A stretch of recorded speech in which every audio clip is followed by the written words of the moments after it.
今集咧要講兩個明星圈啊、藝人圈咧，有兩個人交翻條鎖匙出嚟，一個咧就要交翻咧同呢個世界交翻條鎖匙，另一個咧就要同呢個屋企咧交翻條鎖匙。咁啊，首先嚟講咧，就講翻第一單咧，就係呢個阿謝老四啊，阿謝賢先生。咁啊，正式咧就告別呢個世界，享年咧就89歲。另一位咧就係咧呢個台灣駙馬，係啦，就係余文樂啊。咁啊，宣布咧同佢嘅太太咧結束呢個婚姻。咁我哋咧先講下第一單謝賢嘅事先。咁咧，我係 YM 工作室嘅 YM 阿佬，中意嘅話記得訂閱、分享同埋其他情況。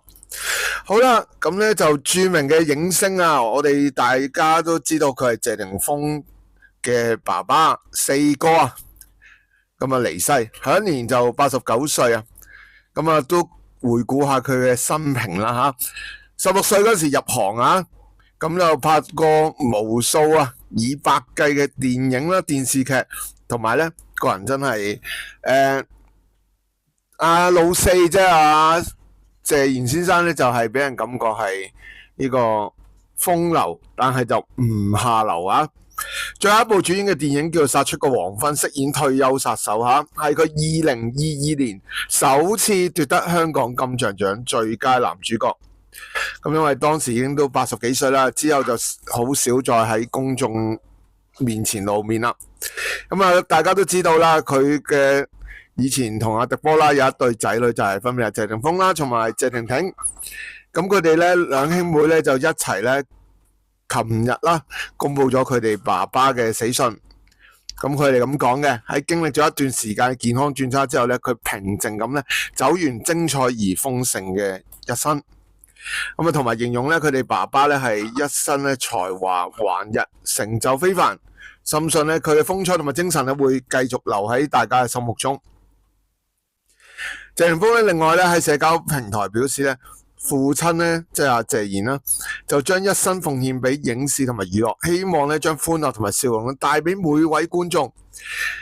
霆鋒咁話嘅，佢話好細個嘅時候咧，見過爸爸咧苦惱低落嘅時候，但係無論點樣咧，佢爸爸咧仍然以一個最完美姿態現身熒幕。佢常講一句：The show must go on， 即係表演必須繼續。呼籲大家咧諗起謝賢嘅時候唔好喊，亦都唔好太傷心。佢會覺得唔夠瀟灑，期望咧大家咧將父親永遠充滿魅力、充滿笑容嘅完美身影咧留喺心入邊。咁佢哋兩兄妹亦都話咧，爸爸唔單止咧係一個受尊敬嘅演員同埋藝術工作者，更加係一個充滿呢個魅力、熱愛生命嘅人，即係有 passions， 而用獨特個人風格同埋真摯性為身邊每個人帶來歡樂。多年嚟咧喺香港電影同埋演藝事業咧嘅貢獻係深獲咧幾代人嘅影響，幾代觀眾嘅。嗱，咁啊都講一講謝賢本身咧叫謝家玉，佢有8兄弟姊妹嘅，因為排行第4，所以叫四哥。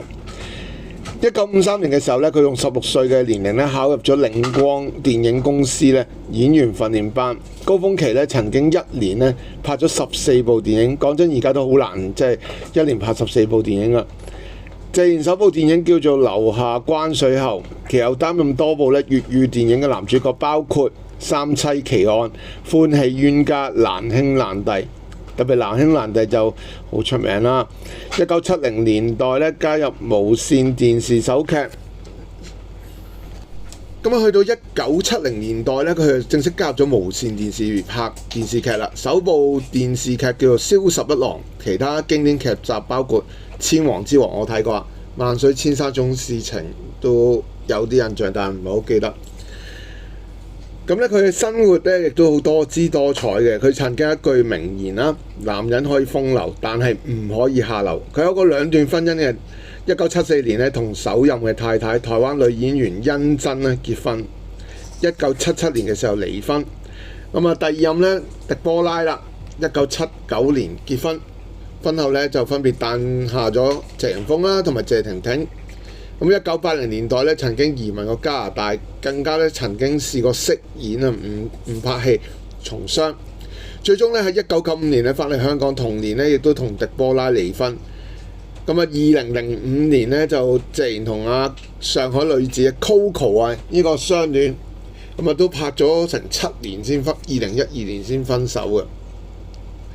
咁其實咧，阿四哥咧就唔係淨係做演員㗎。1967年嘅時候咧，佢創辦咗謝氏兄弟製片公司，擔任導演同埋編劇發行嘅作品，曾經執導過《冬戀》《浪子》。佢移民加拿大期間咧，曾經同朋友合資一齊做過咧製衣生意。返香港亦都曾經投資咗餐廳，不過咧都係蝕錢收場。佢亦都拍過星爺嘅《少林足球》啦，亦都咧去過即係近年啦電視綜藝節目《4個小生去旅行》，更加咧喺宣傳會上面咧刮曾江，即係呢場戲就真係好逼真啦，好可惜啊！無論俾佢刮嘅曾江啦，同埋佢自己咧都已經仙遊咗啦，而家。咁佢另一個節目《向世界出發》咧，就大談生活態度同埋習慣啦，包括走路時咧腰骨要挺直，每日節制飲食，更話男人一定要瀟灑。咁啊，其實阿四哥嚟講咧，呢個89歲咧都叫做少喪嘅。咁啊，學阿霆鋒話齋就記住佢好嘅一面啦，等阿四哥咧就走得瀟灑啲。咁而佢其實都咁嘅年紀都 keep 到咁嘅身形，就真係非常之難得噶啦。